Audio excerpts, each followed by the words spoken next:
مطابق نہیں ہے تو نبی اکرم صلی اللہ علیہ وسلم سے محبت کا دعویٰ نہیں کرنا چاہیے، پھر ہم جھوٹ بولیں۔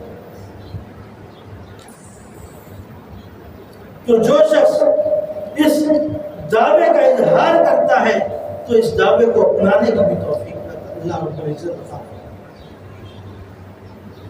اور اس کو اپنانا کیسا ہے؟ سب سے پہلے اپنی ذات، اپنے حلیے پر، اپنے لباس پر میں اس کے مطابق تو آجوں، اللہ تعالیٰ میرا باطن بھی بنا، لیکن ہم اس پر آنے کے لیے بھی تیار نہیں۔ یہ باطن کی طرف کیسے؟ کہ ایسا نہ ہو قیامت کے دن ہمیں صرف یہ کہہ کر دور کر دیا جائے کہ تم لوگ صرف زبان سے اقرار کرنے والے ہو، دل سے تصدیق کرنے والے نہیں تھے۔